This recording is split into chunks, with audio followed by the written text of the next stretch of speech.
Hi, I'm Janique and I love perfumes, and I have nothing better to do with my time than to think about, collect, talk about, and make videos about perfumes. Honestly, truly, it brings me so much joy. So I hope you want to stick around and check out this video and the next video and the video after that, because I'm gonna keep making these if you keep showing up. I have about 100 bottles of perfume. I know it's excessive, it's a lot, and it's easy with that many bottles to just not wear some shit, to have spent money on perfumes that never get used. And so putting a fragrance tray together is one of the ways I work around that. It forces me to look at every single bottle and make a decision about whether it gets added to a tray for that month, and I get to wear those things and have occasions for them, and everything gets a little bit of love so that I can decide, is this something I want to keep or get rid of? Most of the time I want to keep them. Most of the time I want to keep them, but sometimes not so much. So in today's video, I'm going to go through some of the fragrances on my perfume tray for the month of March as I swap out the things I've been wearing in February. I thought that was a good month. I made some great choices, if I do say so myself, but I'm ready for some new shit, some more spring inspired shit. I've also decided to add a whole bunch more vanilla to the month of March, because as the months warm up, heavy vanillas won't be as useful and as needed and as appropriate. So let's get into what's on my tray for this month, and I'm pretty excited about all of them, honestly, truly. Looks like I lost my favorite times. The first fragrance I want to start off with is one that wouldn't be a surprise to anybody that knows me and knows my love of this line of fragrances, and it's Nomad Absolu. Here's the thing, y'all can call me basic, but I love Nomad so much, and when I saw there was an Absolu version, I jumped over myself, tripped on the way to the credit card to go buy this. I absolutely did, because I love Nomad so much. It's not quite a signature scent because I don't have one, but I wear it to work so frequently that, I mean, you might as well call it that. It's my go-to work fragrance, and I wondered if this would be a less appropriate work fragrance or something that would be even better. I'm not saying it's better, but it's amazing and I love it. It is a greener, woodier version of the original. So if you do love Chloe Nomad or Chloe Nomad Natural, which is a more citrusy version, this is a greener, woodier version of the original. Now, one of the main differences for me is that the wood in here, even though it's sandalwood, smells like a darker wood, something like ebony or something like oak or cedar, because it smells almost smoky and tobacco like, because it has this sort of airiness about it. It also, like I said, has an airiness and a slight powderiness to it that is really nice. The fragrance that I plan to wear to work, and I'm really excited to do so, is Lalique L'Amour. Now, this has the granddaddy holy trinity of white florals. It has tuberose, gardenia, and jasmine. Now, like, do I need to say more? This sits on the skin really light. It doesn't project a ton, so it is trying to stay close to you, and I think that makes it perfect for work. I've seen people complain that, you know, it's not something that lasts a long time and projects a ton, but for the price you can usually find this for about $30, sometimes less than that. It's just close to the skin and it is incredibly pretty. Just reapply it or bring a travel size of something else you want to be wearing and do that. But for what you're getting and for what it costs, I think is a lovely work fragrance that is really, it isn't too in your face. It's not going to be off-putting to anybody around you, whereas I think that the Chloe Nomad Absolu makes more of a statement and it's more of a commitment, and you might get some people who are just not into that kind of note structure, that kind of fragrance. This is a different experience. This is the kind of perfume that's a little bit soapy, a little bit lighter and fresher.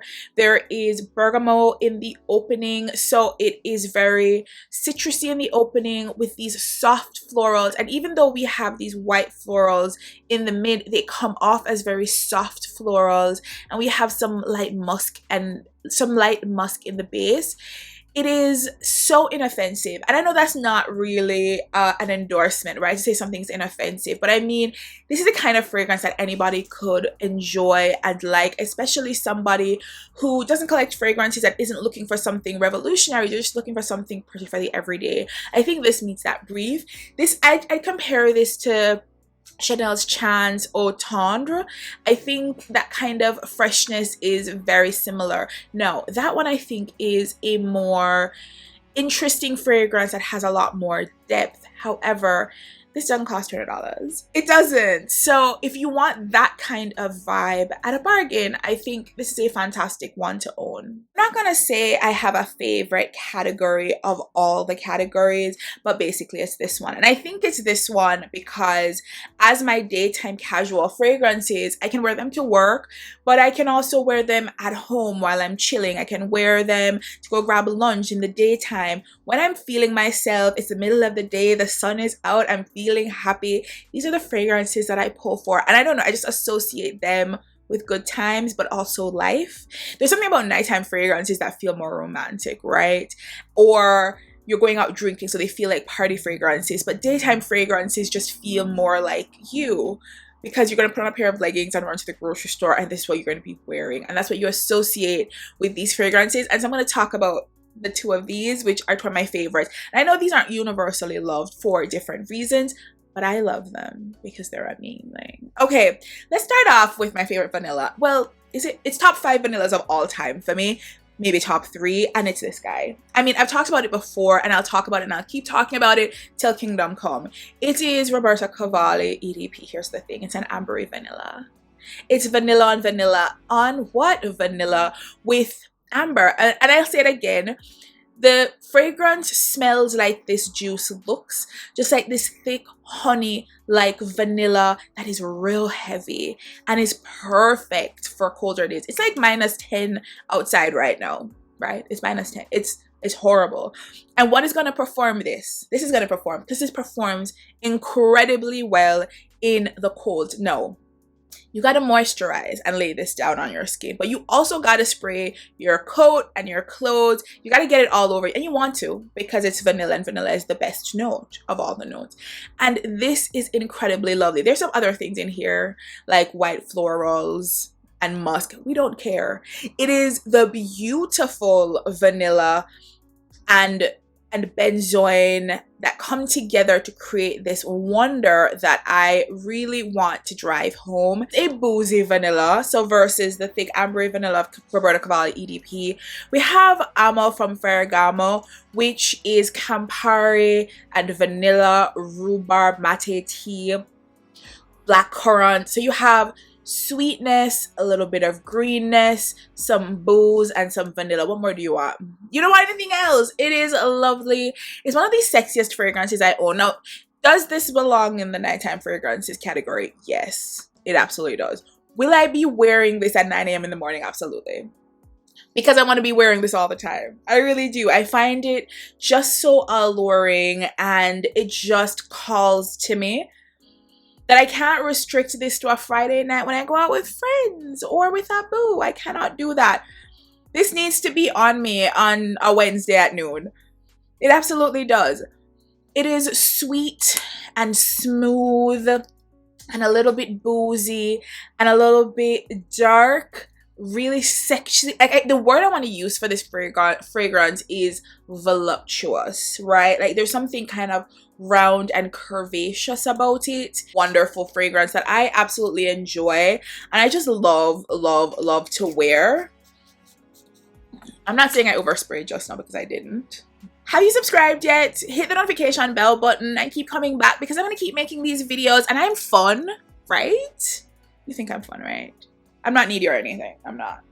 So now we've made it to nighttime, sexy time, drinking time, wine time, nights out with friend times, club time, bar time, pub time, movie time, all the time, nighttime, especially because, like I said, it's -10 out right now. It's cold. It's cold. And at night it is even worse. You're all bundled up. So you're smelling yourself a lot and you want to smell good to yourself. But you also, you know that moment when you like drop the coat and like the fragrance emits. You want to make a statement, and I wanted two fragrances that could hold up for the month of March at nighttime while I'm walking around with friends, because we still out here in these streets even though it's cold AF. I promise you we are. Mugler Alien Intense. That is one of my nighttime fragrances. There's a wonderful mix of iris, vanilla, a little bit of greenness, and it is a lovely fragrance.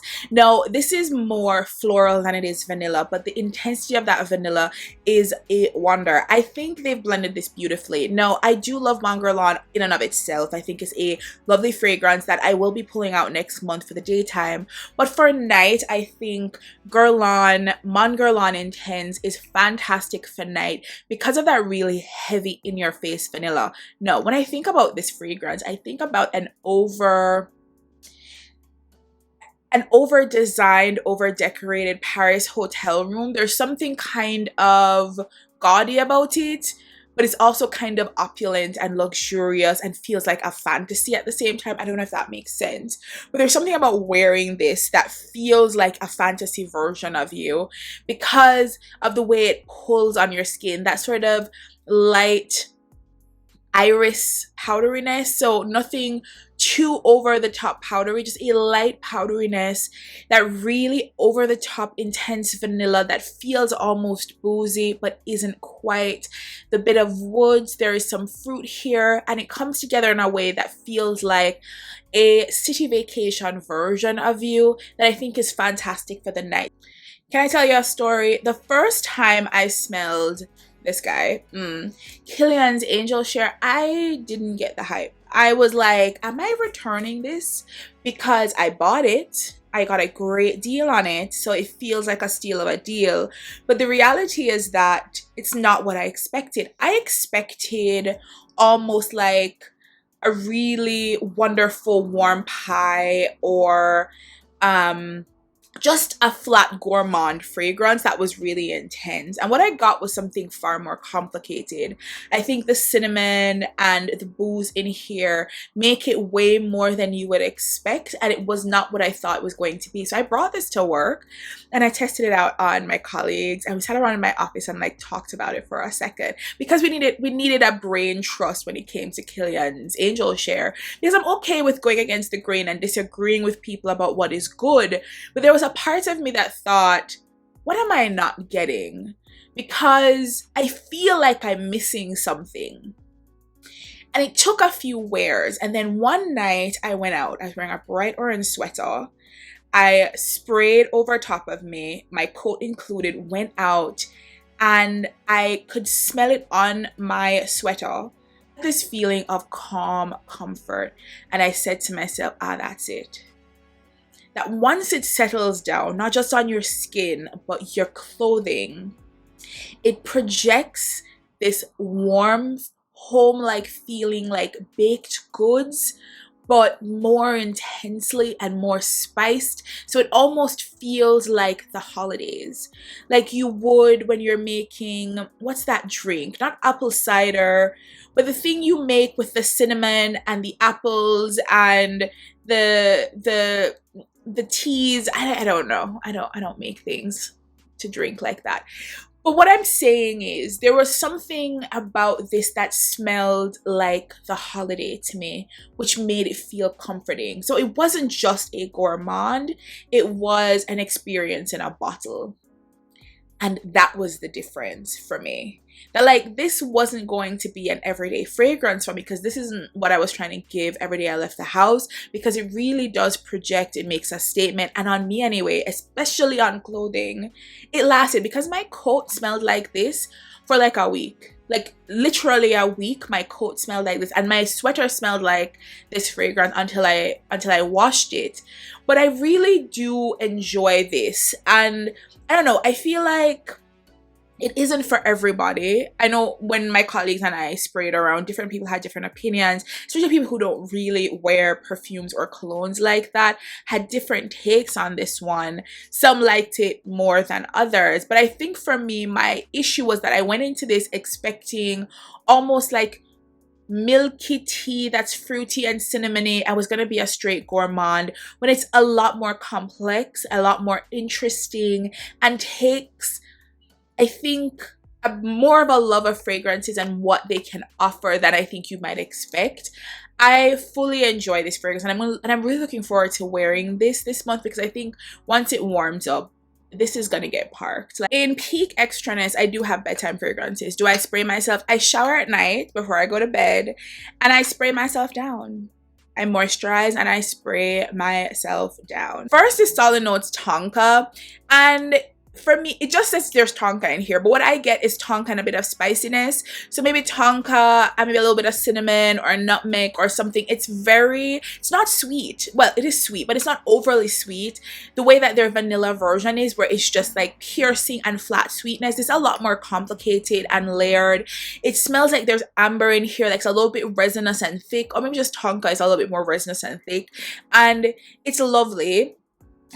I don't know if it's gonna last all month, because I usually like straightforward and simple for bed, and I find this dry down to be simple, but the experience before the dry down to be more interesting and complicated, and I don't know if that's what I'm looking for to go to bed. I think a lot of the Solinotes fragrances are meant to be layered, but my experience of tonka is that it doesn't need to be layered, that because it has like a tonka, a sweetness, a spiciness to it, an amberiness to it, that it can be worn on its own, but it doesn't last a very long time. I think I got like 3 hours out of it, but for $28, like I think that's really good for the price.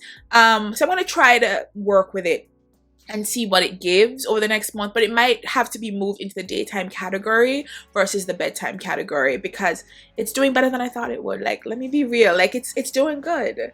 The next one is this little guy. It's Kenzie So Pretty. You can see it's got a little bit of use already. I really like this one. It's sold mostly in the like clearance section over at Shoppers. I had tried a little sample travel size of it. I really liked it. It is a tangerine apple fragrance. It says there are florals and other things in here. There's a little bit of greenness, but not really, because apples have like a little bit of bite and greenness, but it's basically just a fruit fragrance. It's tangerine and red apple. And so I love this for bedtime. Like, I don't need complicated for bed. I just want sweet and comforting, and this is sweet and comforting. I love the smell of apples. It's one of my favorite notes in fragrances, especially, you know what, I'm going to say especially red apple. I love red apple. I love green apple.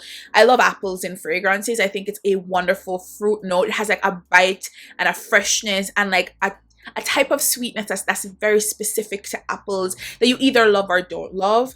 And I also really enjoy tangerine. I won't say it's my favorite citrus note. Would I have preferred, I don't know, some bergamot? Yeah, I would, because I would have loved a little bit more tartness in here. But they did introduce a little bit of a green element to cut through the sweetness, so it's not like headache inducing, and I think this is a fantastic one. It usually sells for like $19-20, and so I'm a fan. For 100 mils, I feel like that's fantastic, and you get to overspray because it doesn't really perform all that well, but I don't need it to, because I'm wearing it to bed.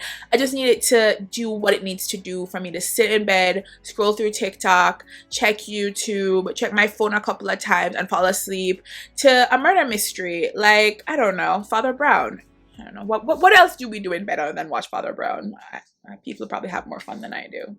Let's call this a wild card round, and first up is this guy. Y'all know what this is. We know what this is. This is Mugler's Alien. No, I really enjoy Alien, and I think this is the kind of fragrance that I very often wear to special occasions. But how often do I have a special occasion to wear Alien? Not often enough.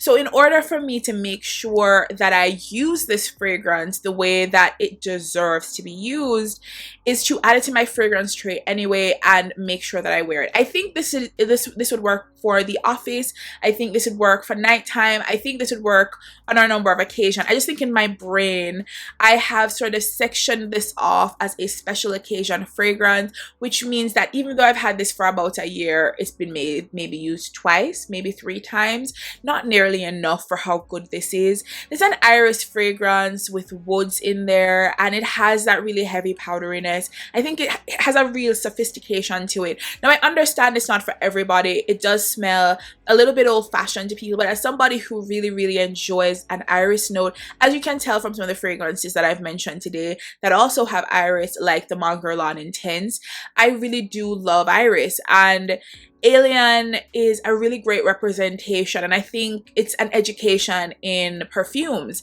and I really do love this one. So the next fragrance is a little bit different in that I don't enjoy it. It's Kayali Elixir 11. It's a rose fragrance, and it's a type of rose that I don't particularly love or enjoy. It is that old school rose that is incredibly overwhelming. Now, I love a rose fragrance. I wear Lancome's Idole all the time. Is one of my go-to work fragrances. I have Rose Amour from Oscar de la Renta. I have a lot of rose fragrances in my collection that I would consider not classic rose, but a soft rose or a young rose. This is an old school classic rose in the way that you would talk about it from the 80s and 90s. And I'm not saying that's a bad thing. I'm saying this is a version of rose that I think turned a lot of people off back in the day. And here it is. I think there is an audience that loves this version of rose. I just don't happen to be one. But like I said, I cannot return it. I've used it once where I tested it. It is not just rosy. It's not just rosy. It's not just that really older lady, older home, but it has kind of a smell of mothballs because of how intense the powderiness is and the fluffiness is. So it's not just like flat, straightforward and clean, that kind of older person, mature rose. It's also the powderiness on top of it that makes it feel kind of overwhelming. I think there's a way to make this work. And I think if I put it on my tray, I can make use of it and wear it and layer it and try to find a version of this that makes sense. Maybe I need to put it with a fantastic woods. I maybe need to put it with a vanilla. I don't know yet. Maybe I need to try it with a Tonka. I don't know. I think I need to try this a few times, wear it in a few different scenarios, and see how I can make this work. And if I can't, I need to pass it along to somebody who can properly enjoy it. Here's the thing. I shouldn't have bought this. I was on the Kayali website. They were having a 30% off sale, and it was 30% off. I had tried almost all of the Kayali fragrances and liked just about everything. And the reviews on Elixir were so fantastic that I thought to myself, why wouldn't it be great too? Why wouldn't I love it? I love everything else. And this happened to be the exception, and I blind bought it, and it did not work out for me. And that's unfortunate. So we'll have some purse sprays for the month that I'm excited about wearing. And the first one is this little guy here. It's a travel size of Valentino's Donna Born in Roma, the original version.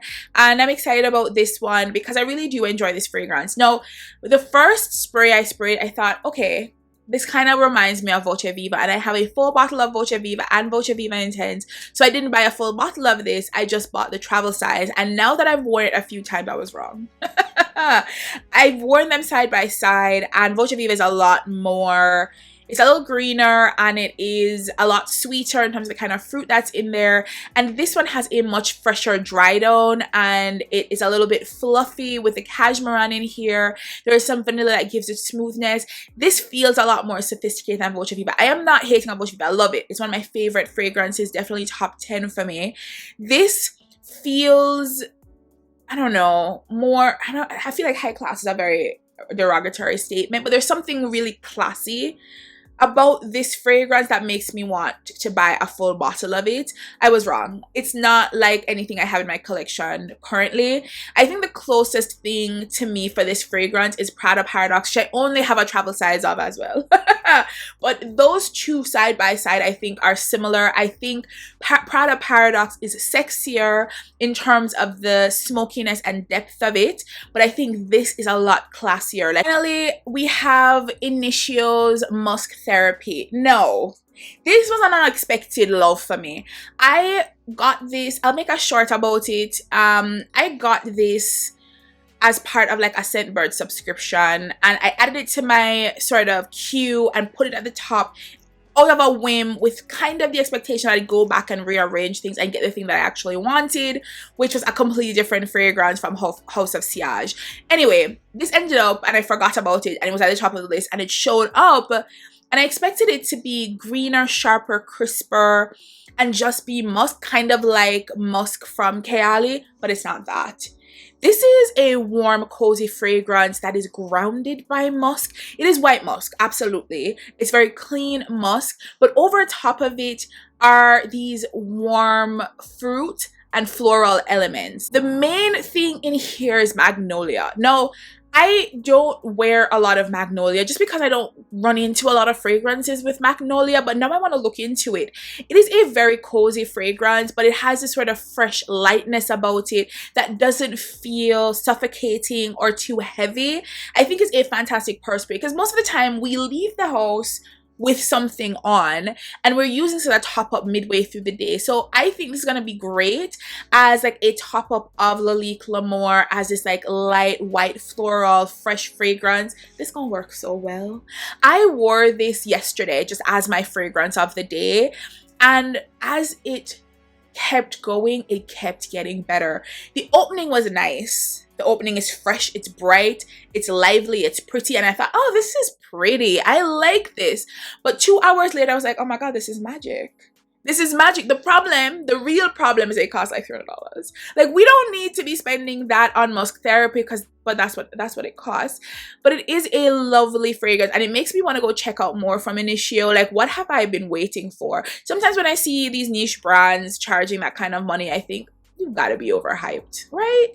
And I tell myself that because I don't want to spend the money, but having tried this and tried it for, you know, more than once, you know, but full day wear yesterday, on my clothing, on my coat, on my skin, all the things, moisturized, this was just warm, cozy, lovely, bright, fresh, lasts long, projects, and just smells fantastic. That's everything for me. Everything I could fit in my hand. My hands aren't tiny, but I can't hold a lot. So this is my March tray. Four of the fragrances on my March tray, and I'm excited to wear everything and looking forward to just smelling real good. Have you tried anything here? Do you own any of these fragrances? Are you curious about anything that I've shared today? If so, let me know down in the comments. Let's have a conversation. Let's have a kiki. Let me know what you're wearing this month, because maybe I need to check it out. Maybe it'll change my life. I would love to know. Let me know down in the comment section. Let's chat. I would love to do that. Hit to subscribe, hit the notification bell, and keep coming back for more videos, because I'm gonna keep making these because I find it fun and it's exciting, and I hope you enjoyed the video. Thanks so much for stopping by and checking out this video. I love making monthly tray videos because I love putting together my monthly trays. One of the most fun times of the month. I know, I really need to get a life, don't I? Yes. Baby, please believe, know that I'm no better.